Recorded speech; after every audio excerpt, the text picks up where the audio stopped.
Thanks very much, Colin. Really appreciate that because you have been introduced me many years ago. That book, Stalin's Carnival, I'm going to have to go grab a copy off the table there. I thought I had one, but I don't. It did come out almost exactly 25 years ago, was launched here in Ottawa. Christopher, thanks a lot. I think it was at the U of O. Christopher Levinson invited me down. And I did actually created a kind of reissue of the book. A publisher offered to do that. And I thought, great, just, a new book. That'll be really fun. But in fact, I found I had to rewrite parts of it. I was just telling Colin at dinner that I found some of the metaphors fantastically incomprehensible. Like that happens when you read someone else's poetry, but I had no idea what I'd meant or what the metaphor was supposed to be doing. So I cut some poems if I couldn't salvage them, and then I just cut lines out of others. We'll read you a couple poems from that book. It's really great to read with 12 of us tonight. Thank you to everyone who read just now, the 10 poets, and wonderful to read with David Manicom. And I just want to mention how we became friends. I don't know if he even remembers, but I think maybe the best way for two writers to become friends and colleagues is to start by rejecting each other. I sent a poem to him at Rubicon, a bunch of poems, early poems, probably poems that eventually ended up in Stalin's Carnival. And he was an editor there, I think the editor or co-editor. He wrote back and said, I like your poems. None of these are quite working. Please try us again. And so it was a rejection, but it was an encouraging rejection. I sent him more poems.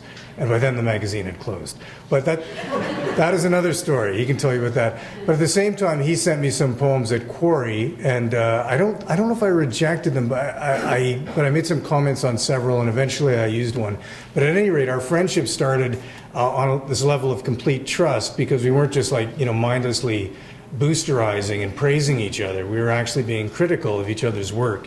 And I think that's a really great way for poets to form a relationship, in an atmosphere of mutual trust like that, where this person's going to be tough on me, but they also care about the work. So, and he's been out of the country for years, so it's wonderful to read with him again tonight. Okay, so I think I'm going to start off by reading a couple poems. I'm going to read the first two poems, the two poems that I first read from Stalin's Carnival 25 years ago. I just thought that would be a fun thing to do. They're from a middle section of the book, which is called Ashes on the Earth, Selected Works of Joseph Stalin. Now, you all know about Joseph Stalin's career as a dictator. He actually began as a poet. He published poems in Russian and Georgian literary periodicals in the late 19th century. His first poem was published in Iveria, a Georgian literary periodical, a sort of liberal progressive periodical, in 1895. I'm not going to read you that. I created a sort of very loose, free translation or approximation of that poem to start this sequence of poems. And then I started writing the poems that he might have written had he gone on to write poetry instead of changing his line of work. So what I'm going to read you is number 2, Elegy, and number 3, On Reading Darwin. And these were the first two poems I read 25 years ago, so it's kind of exciting to be able to do that again from this reissue. So 2, Elegy. And remember, this isn't actually Stalin. This is my take on it. Though at the time when the book came out, most reviewers seemed to assume they were all his poems in translation, which of course I loved. Elegy, dated 1896 for Vissarion. Father, you will be for me always the shadow of the onion spire chasing me home through dust at sundown up the Sobarnaya. You will be for me always the great drinker, great brawler whom men of our street defame since his departure without warning to a shallow grave. Father, you will be for me always the cruel rhetorician, the bell-voiced actor who made a plank table his pulpit, a fist his scripture, a wife and child his battered congregation. You will be for me always the onion spire that hung at your thighs when you bathed, the virile aroma of your breath and body, mortal as incense, foreign as the icons that made your room a forbidden chamber steeped in mysterious powers. Father, you will be for me always those black brows like a hawk's wings arching, avid of prey. You will be for me beatings we must have deserved, though you would not give us a reason. Father, you will be these things, though you have left. You will stay, my teacher, my shadow, you drunk as a cobbler, boot nails and brandy, hammer at the throat. You deity, Father, I am nailed to the future. You will be for me always. And number 3 from the sequence is called On Reading Darwin. And underneath the poem it says, The Seminary, 1896. He was a seminarian. He was also thinking of being a priest as well as a poet, again, before he famously changed his line of work. So, On Reading Darwin. From the shore, I watched a cargo of chickens spill from a barge into the river. Trapped in their wooden cages, they floated momentarily in the freezing currents, then, mutant with fear, attacked one another, turned into fighting cocks, quarreling, screeching, bleeding as their barred coffins filled with water. From the riverbank, I saw the bargemen forfeiting profit for a moment's diversion and laughing at the disappearing birds. I thought of hungry schools of fish scuttling through the bars like the scoured ribs of drowned sailors, and white wings beating an idle descent through an evolving darkness. From the riverbank, I saw their feathers form alien words on the face of the waters. At first, I could not read them, and I was afraid. Colin mentioned the poem about the swimmer from Stalin's Carnival. That's the opening poem in the book. I think I'll read that as well. Check what time it is. Endurance, it's called. At the crack she pounced, hours over the grip of pool. She split the skin and sheared like a sea wind back to breast the surface, ripple with fluid motion toward a standing wall. She coiled, sprang, and her back broke water, fin slick, arched again, and drove. Someday the water's skin will not give.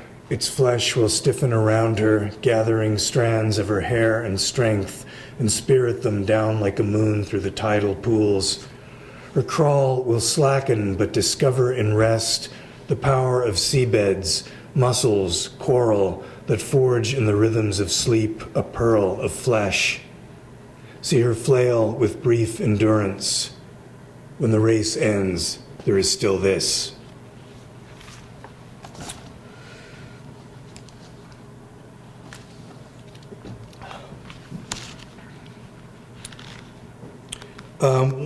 Something I've been doing a lot of lately, well, in the last 10 years, is translation. I call these poems free translations, approximations. I'm going to read you one. I've never read this one. I like to do it. It's kind of an anthem for introverts. Wrong book. And it was written by a poet who's still famous in Russia, though he's not one of those Russian poets we know here, Fyodor Tyutchev. He wrote this in 1830, called it Silentium. He used a Latin title. It wasn't a Russian title that I'm translating. So Silentium. And here's my rendering of it. Don't speak. Stay hidden and withhold all word of your thoughts, your dreams. Sealed in the soul's cosmos, let them sail like stars through private skies, then fall from sight before the dawn unmarred. Savor their arc. Don't say a word. How can your heart pin down the phrase by which it might be grasped? We lose in translation the worlds we know. Say a thing and it turns untrue and leaves the deep spring's face sound scarred. Drink from the source. Don't say a word. Learn to live in the self's retreat. A cosmos forms there, where the light can't force its way and where no sound drowns out the spell of singing mind and leaves it dazzled, deaf, unheard. Take in the song. Don't say a word. And I should make clear, David actually speaks Russian and can translate Russian. I'm translating in the sort of cheating Ezra Pound way, where I work from existing translations. I did have the original, and I got an exact transcription, but it's kind of a cheat in a way. But it's still, I think since Pound started doing it, it's a legitimate form of translation. One I enjoy very much. I'm going to read another poem from Patient Frame. This one just about a rite of passage that I think many people in the room here, I see a lot of you have had children, will have had children, and know that moment when you read to a child at bedtime for the last time. I seem to be obsessed with last times, whether it's the last time a couple makes love without knowing it's the last time, or in this case, the last time a father reads to his daughter. Again, without realizing this is the last time he's going to read to her. It's called Herself Revised. There's a final bedtime when the father reads to his daughter under the half-moon lamp. The wolf-eyed dog sits guard on the snowy quilt at their feet, ears pricked, head upright like a dragon on its hoard, while the daughter's new clock ticks on the dresser. When the father shuts the book, neither feels in the cool sigh cast from its pages a breath of the end. And how can it be that this ritual will not recur? True, this latest story is over, Treasure Island, which held them a dozen nights, but the end has arrived this way often before. Maybe she's tired of the rite, or waking to a sense of herself revised. Maybe he's temporarily bored or unmoored, reading by duty or rote, turning deeper inside his own concerns. How does the end enter? There's a hinging like a book-sewn spine in the raw matter of time, that coded text illegible. And stretched too far, it goes. An innocent break, the father gone one weekend or the child sleeping at a friend's, followed by a night or two she wants to read alone or write for a change in her new padlock journal. She has no idea what has changed. She can't know that the enlargement of her life demands small death after death, and this one, the latest, is far from last. She will not notice this death, being so intent on life, so implied in its stretching, cruel work of seconds. Some nights later, suddenly writing checks or checking email, he might notice and wonder at the change. In a sense, such minor passings pre-enact his own. For a moment, he might lay down his pen, forget the figures, peer over the roofline, and find she was right. Orion rising is more blueprint of butterfly or bird than hunter. How does it enter? Through what rift or flaw? Maybe it doesn't enter at all. It was there in every sentence. The end.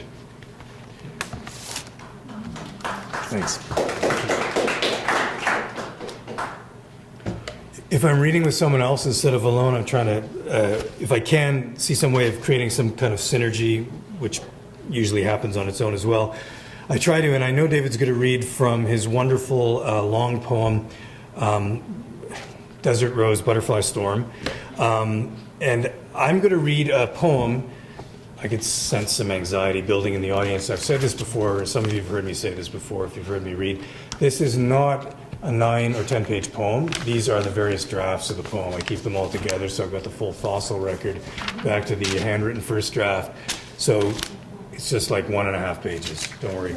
But this is a poem that was kind of inspired by David's long poem, and it's called Humanitarian War Fugue, also inspired by a poet I've been translating from German, where I actually use the German and a dictionary and stuff. Paul Celan, his famous poem Todesfuge. Some of you will have read that.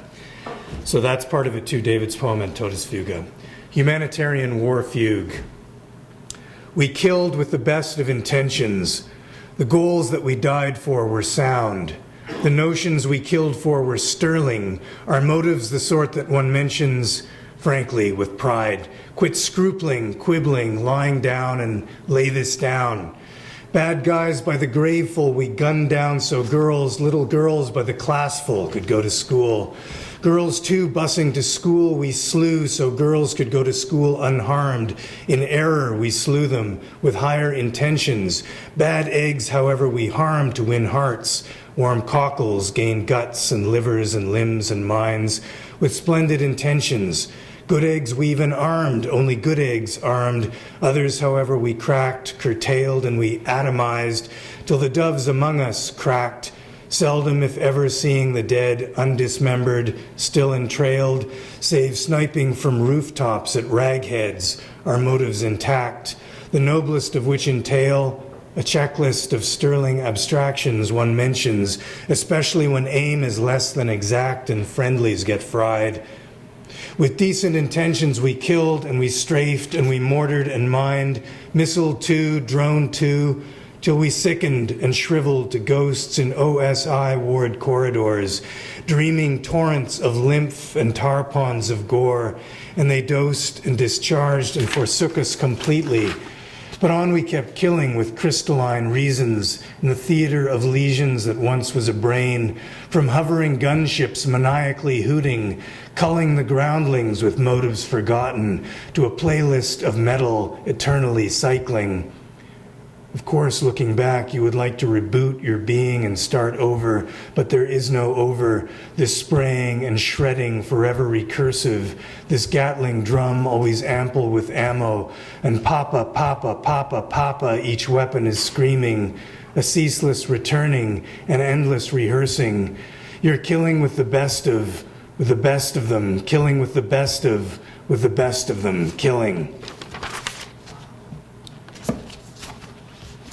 Where am I? All right. I'm going to finish up with a bit of prose from this book, The Dead Are More Visible, which is my most recent book, not counting like the reissue, which is a 25-year-old book. This story is called Knots and Crosses, and it's subtitled An Unsent Reply.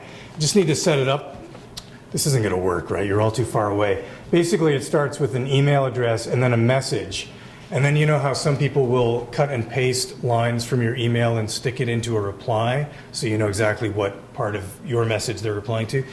This is kind of like a Dear John email. What's happening is an academic at Queen's, a lesbian academic, is getting a note from her lover in Winnipeg. She sent this brief email ending the relationship, which has been kind of on the way out. And her lover, who's an academic in Kingston, kind of glosses the email. So she takes little bits from the Dear John email, and she responds to each bit. And I'm going to read parts of her response. And the reason I got interested, again, it kind of ties in with translation. I was thinking that when you translate, you go over and over and over a text till you know it inside out in a really wonderful way. On the other hand, if you get like an email or a letter from a lover and it's either disturbing or it's breaking things up, you'll reread it over and over again and you'll parse the smallest nuance of that. And I was thinking about the obsessive way people do that, lovers do that, and I was thinking that, that could grow into a story. So that's what's happening here. And here's the original email from a woman named Janet in Winnipeg. N. Yes, I did get your email but needed to reflect a little. I'm sorry, and yes, I do think it might be best if I pulled back a little now. I seem to need some space to hear my own breathing, my own thoughts. It is hard when we are always in dialogue. I am sorry if this feels abrupt or my reasons feel vague. They just must be. For one thing, as I guess I implied, I have been asked to keep secrets and want to keep my word. I know you understand. You, after all, are one of my secrets. And as you know yourself and even said, maybe a temporary severing is what's best now for both of you, for everyone, and that's a mistake, she means both of us, but it's one of those little typos, for everyone involved. Please don't worry about me, I will be all right. I am determined to get through this time. I promise I will get in touch again when I feel I can. Love always, Jay. It's also, the whole thing is in lowercase, including the I's. That becomes significant. So here's the parsed or the glossed response, starting with the letter N, which is the initial of the woman who's responding, Nella, or Arnella. N, as in never again, that phrase with its cardiac cadence, slight arrhythmia, a certain tunneled clump of muscle misbehaving, missing steps or taking clumsy extras, a drunk at the top of the stairs in the dark. When you use the abbreviation before that N, it was an intimate act, an adoring diminutive, as though to make the beloved compact enough to carry with you secretly. You always found me tall for a woman. Too tall? Now it's as though you want to avoid repeating my full name, Arnella, Nellie, Nell, N. to deduct the name down to nothing. Nobody, no one, nowhere, nobody, no one, nowhere, nothing, nout, null, nil. Next one. Yes, yes.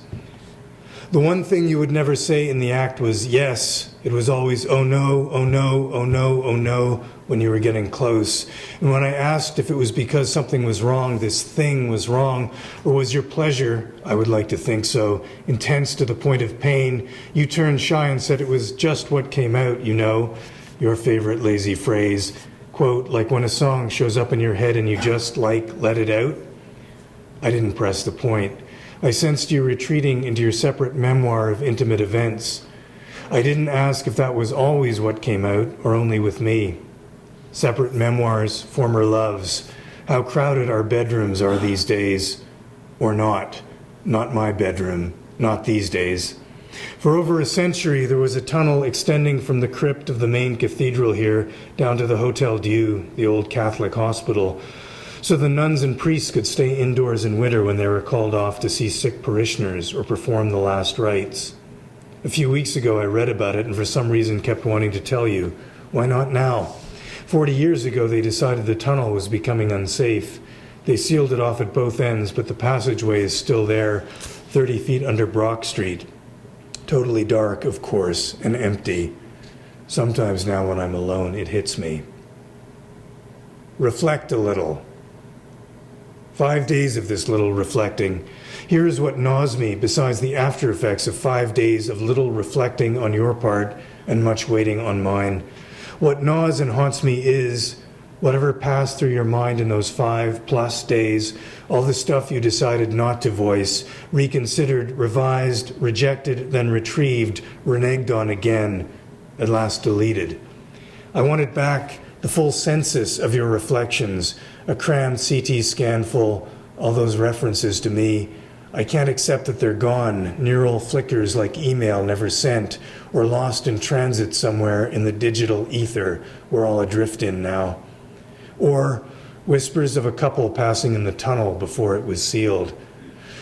A pair of nuns, let's say, lovers on the down low, erotically revved up by the proximity of illness, death's weirdly elating ultimacy. Did they have torches? A medieval image cinematic to the point of camp, dark figures hunched, capes wafting, torches in hand, flapping down limestone corridors propped with timber stays for safety, as in a mine shaft. Our lovers must feel unnerved even so. They are crossing so many lines. The anxiety of the crime makes one notice other dangers everywhere, and safety measures always seem to whisper, someday we will fail. Feel safer where there are no measures, and either way, in their presence or absence, no safety. I'm sorry. Sorry maybe because there were no reflections, you'd made up your mind. You're sorry that you stalled about breaking the news is all. They say that from the bottom of a deep hole you can see the stars shining even at noon. I never trust those little factlets from the globe. Still, it's good news for the dead. Next one, and yes, I do think it might be best. Italics mine, but even without the italics, it's my ethnic privilege to overuse them. She's Italian. Your implication here is that I made the suggestion in the first place. Actually, of course, I did. If you need me to pull back now, I will, I said. Naturally, I didn't mean it, though. Didn't want you to accept. Wanted you to say, oh no, oh no, oh no, oh no. What's more, you must have known I didn't mean it. You just pretended to take the words at face value to give yourself a convenient out. Lovers are the world's only honest people, according to certain poets and sages. Ho, ho, ho. I'm nostalgic for the salad days, grad and post-grad in the late 70s and early 80s, York and SFU, when it was an article of faith, if not experience, in our circle that straight lovers, bourgeois lovers, were the only dishonest ones. That stage of life when confidence depends on culprits. Oh, to have both back. Next one is, I seem to need more space. But I thought we were bitter opponents of platitudes, you and I. We agreed that our love was not like any other love, italics mine, quotation yours, email 64, line 17. I am now chief archivist of your intimacies. And to consecrate and, as you would say, honor this singularity, we agreed that we would never speak of our love in cliches. We smogged the air with exalted vows like that, teenage summer lovers in a song by the Boss.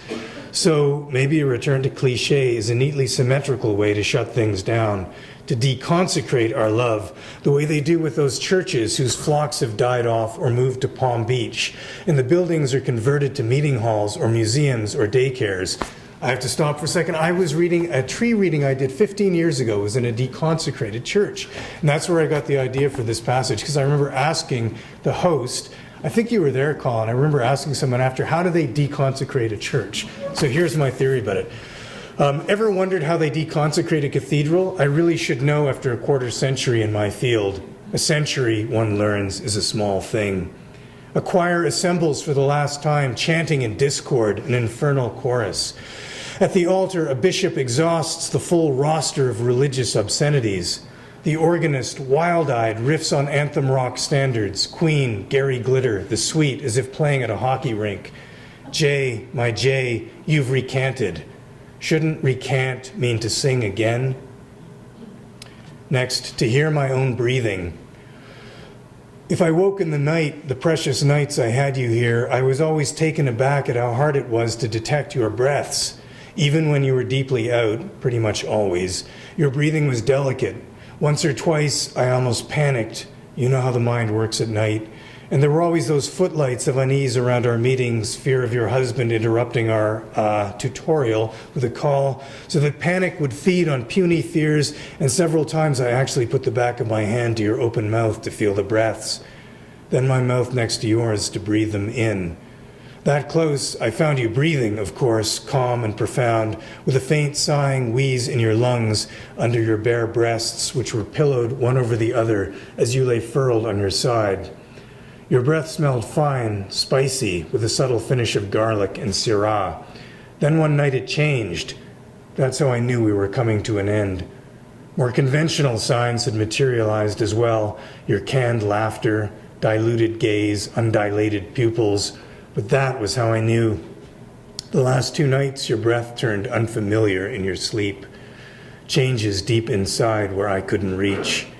I wonder about the air in that blocked tunnel after 40 years of disuse. Is oxygen stable or does it deteriorate over time? I wouldn't know. Your husband would. Could toxic fumes have seeped in through the limestone? If the ends were unblocked tonight, could we still walk through it and breathe? How long does a closed-off tunnel remain a possible route? Okay, I'm going to move to right near the end now. Maybe a severing was a line from near the end of that email. New word for an old context. Feels more honest than spend a little time apart anyway. And honesty is what we all want at such times. But severing, there is a hard word. I'd never noticed the severe in it before, or really heard the sound of it before. Severing, the oiled blade sliding down to separate head from body with a blunt, chunky sound. Next one, a temporary severing. Woo, for a minute there I thought it was permanent, as if it was in the very nature of severings to be that way. But a moment's reflection allows us to generate any number of counterexamples. In the fatal crash, the victim's spinal cord was temporarily severed. As the glaciers retreated, rising seawaters temporarily severed Asia from North America. Alas, it proved necessary to sever the miner's gangrenous limb temporarily. Somehow the bungee jumper's cord was severed in mid-leap, but only temporarily. Next, for both of you, now I'll move on to love always. Okay, this is the last one, the second last one in the story. The last one I'll read. Love always is the quote. She wrote, love always, Jay. But there's hope here, isn't there? There's not just a name and not just love. No, it's love always. Even if there is the one conspicuous, crushing change, the absence of your usual starburst of XXXXOOOOO or XOXOXOXO. It always varied. I go back through the emails now, printed out, of course. There's a paper trail after all, sweetie, though you prudently avoided writing letters. I pore over them again, studying, tabulating the details of the X and O firework finale of all your emails, 158 in all, but especially the last 20 or so. I am trying to track the decline. How does the end enter? Where does it get in? In your most passionate note, I won't say email, right after the Cypress Hills escapade, there were no less than 10 X's and 7 O's. Why fewer O's than X's? Why stint like that on the O's? And what are X's and O's anyway? Kisses and embraces, embraces and kisses. We argued about which were which. To both of us it seemed obvious, a matter of common sense and common knowledge, and we were stunned in a loving way by the other's ignorance. You said, O is the lips open for a deep kiss, X is the arms crossed over the embraced lover's back. Touched by this effort, I replied, ingenious but wrong. O is the circle of the embracing lover's arms, X is the eye of the lover, the eyes closed, X'd out in the rapture of the kiss. Love is a game of noughts and crosses. 9 emails before the end, I find all my love, JXXXOOOXX. Again, this marked privileging of X over O. 5 and 3. 5 messages before the end, love forever, JXXXXOO. 4 and 2.